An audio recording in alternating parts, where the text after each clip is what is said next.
एक किताब में देख रहा था तो उसमें फ़िक्रा लिखा था कि एक आलिम थे, वो अपनी फैमिली के साथ वहाँ मस्जिद सहला में थे। काफिला भी था। काफिले वालों ने कहा भाई आप तो इतने तवील अमाल कर रहे हैं, तो वक्त गुजर जाएगा, हमें कूफा लौटना है। कहा मैं और मेरी फैमिली इतना अमाल में महव हुई कि काफ़ी वक्त गुजर गए, यहाँ तक कि रात के 2 बज गए।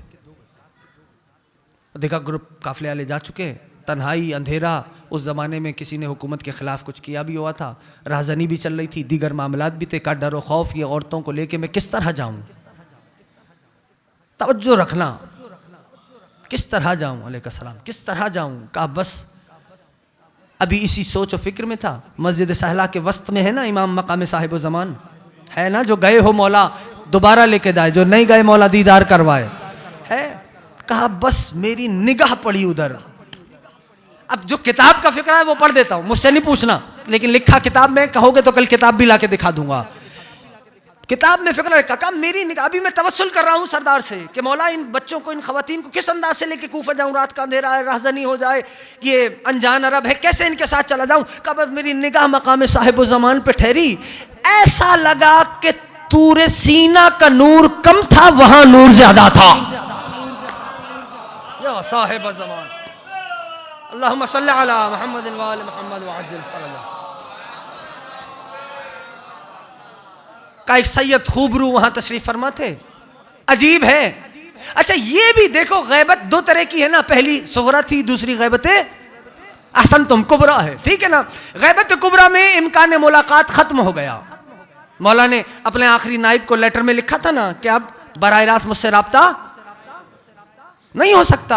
लेकिन इसमें एक बात ये भी है, ये भी याद रखो कि हम नहीं मिल सकते, वो जिससे चाहे मिल लेते हैं।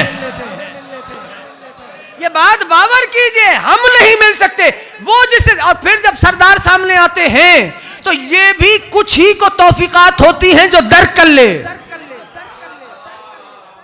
ये भी बाज को तौफीकात हैं जो दर्क कर लेते हैं। और इस आलिम ने भी कैसे दर्क किया, मैं फिक्रा कहता हूं। कहा मैं सरदार से तवस्सुल कर रहा था, वो सैयद खूबरू सामने बैठे थे, बस तवस्सुल करते हुए, अब जुमला आप संभाल लीजिएगा, तवस्सुल करते हुए मैंने कहा अस्सलामु अलैका या साहिब अल असर व ज़मान। उस सैयद ने जवाब दिया व अलैका सलाम।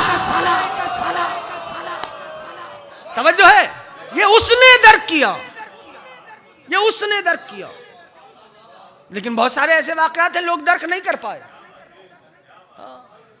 हाँ बाद औक़ात इन दर्क नहीं कर पाता इंसान। और गैबत का भी मफहूम ये नहीं कि वो नहीं है, ये नहीं सोचना गैबत का मतलब इट्स मीन्स कि वो है ही नहीं, गायब है, एक तर्जमा कर दिया जाता है। भाई इसको यूं समझ लो, ये कैसे गैबत में है।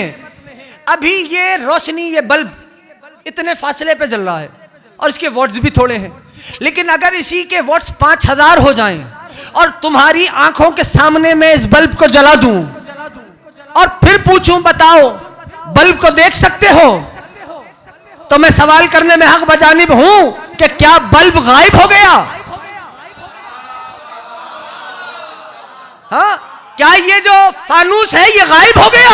आप क्या कहोगे? नहीं, गायब नहीं हुआ, नूर इतना है कि दिखाई नहीं दे रहा। कब शिद्दत ज़हूर ऐसी है, शिद्दत ज़हूर ऐसी है कि वो दिखाई नहीं दे रहे, लेकिन हर अम्र से अज्जलल्लाहु ताला फरजहु शरीफ।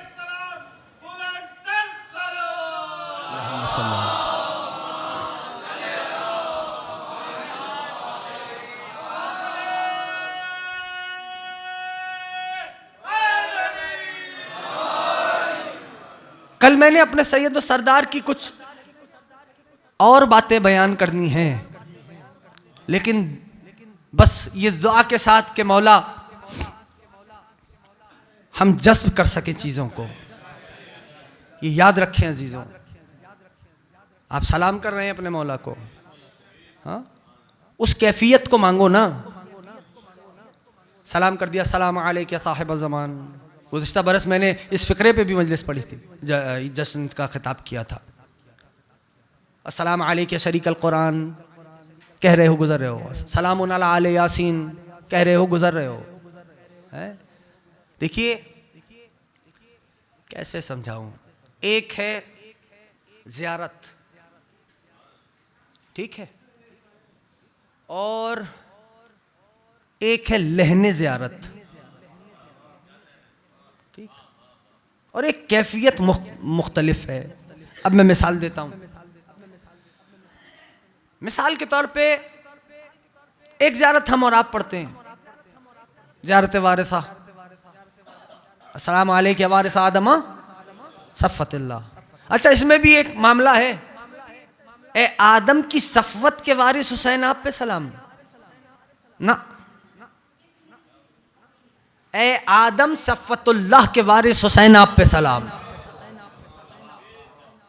ठीक है ना? आदम की सफ़वत के वारिस नहीं, ए सफ़तुल्लाह के वारिस हुसैन आप पे सलाम। ये एक ज़ियारत हम पढ़ते हैं। अच्छा, अब एक ज़ियारत पढ़ी हुसैन के साथियों ने, अब फ़िक्रे हैं, देख लीजिएगा वो क्या है। उसमें जनाब सईद का ही फ़िक्रा ले लो। अच्छा, वो क्या ज़ियारत है? मुझे जिंदा किया जाए, कत्ल किया जाए, जिस्म के टुकड़े किए जाएं, फिर मार दिया जाऊं, फिर उठाया जाऊं, ये कौन सी ज़ियारत है? लेकिन इतना तय है कि उनके इस एक जुमले पे हमारी पड़ी हुई करोड़ों ज़ियारतें वारिसा कुर्बान है। मुझे पता था कि नहीं पहुंच पाऊंगा, लेकिन कोशिश कर रहा हूं कि इस कैफियत को पहुंचा पाऊं। ये हो क्या रहा है? एक जगह हम कह रहे हैं अस्सलाम अलैका वारिस आदम सफ़तिल्लाह, लेकिन एक जगह वो हुसैन का साथी है जो क्या कह रहा है? मैं जिंदा किया जाऊं, कत्ल किया जाऊं, जिस्म के टुकड़े किए जाएं, टुकड़ों को जला दिया जाए, जलाने के बाद राख हवा में उड़ा दी जाए, उसके बाद भी हुसैन तेरे दामन को नहीं छोड़ूंगा। यानी उसकी निगाहों में सिवाय हुसैन के कोई है ही नहीं।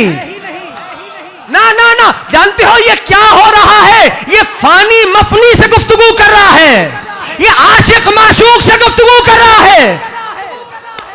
यानी वो महज है, हुसैन के साथियों की तौहीद भी हुसैन है, जन्नत भी हुसैन है, सवालात भी हुसैन है, कुरान भी हुसैन है। बस वो लम्हा चाहिए। सल्लल्लाहु अलैहि मुहम्मद व आले मुहम्मद।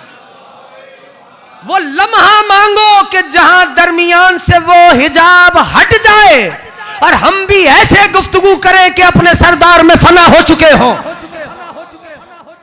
और ये किस कैफियत में होगा? उसमें से सबसे पहली बात, मौला का कुर्ब हासिल हो जाए। कुर्ब मौला चाहिए, कुर्ब मौला चाहिए, कुर्ब मौला चाहिए। ये होगा कैसे? इसका सबसे पहला जीना है मोहब्बत।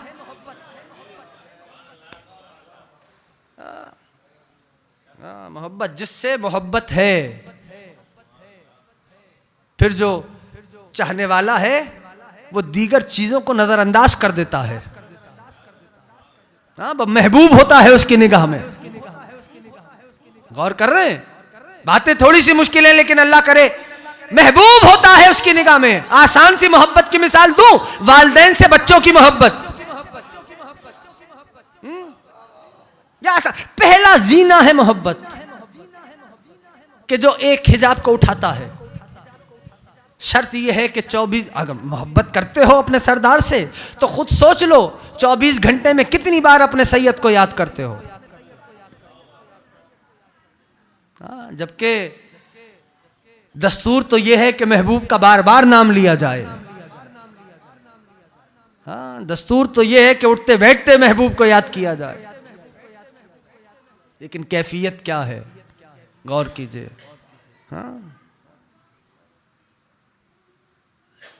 हमारी और आपका हाल खुद सोचो। कोई दूसरा एहतसाब करेगा तो बुरा लगेगा। हर कोई अपने आप को कटहरे में खड़ा करे, थोड़ी सी कड़वी बात भी हो जाएगी, माफ कर देना। हर कोई सोचे, पुकार रहे हो, सदा दे रहे हो, अभी तो पता नहीं कितना कुछ बाकी है जो सरदार पे बोला ही नहीं गया। उनकी रियाया की खुसूसियात क्या हैं? जब वो आएंगे तो कैफियत क्या होंगी? चंद एक साइंस जो है, अलामात जो है वो बयान कर दी जाती हैं। और भी बहुत कुछ है सैयद सरदार की मारिफत के लिए। मेरे इमाम ने लेटर्स लिखे, ये एक अलग मौजू है, तौक़ियात साहिब ज़मान, कि मौला ने लेटर्स लिखे हैं। उन लेटर्स में किस अंदाज से मुतवज्जे किया। एक खत में मौला फरमाते तुम्हारा एक लम्हा भी हमसे पोशीदा नहीं है। सोचो, कदम उठाते हुए सोचो, तुम्हारा मौला तुम्हें देख रहा है। सख्त सी बात है, मुझे माफ करना। कहीं जा रहे हो सोच लेना मौला तुम्हें देख रहा है। कोई काम कर रहे हो सोचना मेरा सरदार मुझे देख रहा है। हाँ? अगर बच्चे को एहसास हो कि बाप खड़ा देख रहा है तो बच्चा कहीं दाहिने बाएं नहीं जाता। फिर सोचो ना कि तुम क्या कर रहे हो, तुम्हारा मौला तुम्हें देख रहा है। हमारा मौला हमें देख रहा है। हमारी कैफियत क्या है? मौला फरमाते एक लम्हा ओझल नहीं है तुम्हारा हमारी निगाहों से। अगर एक लम्हा हमारी निगाहें तुमसे हट जाएं तो दुश्मन तुम्हें नीच तो नाबूद कर दे। इसका मतलब यह हुआ ना, इसका माना यह हुआ कि हर शिया का वजूद इमाम ज़माना के होने पे दलील है।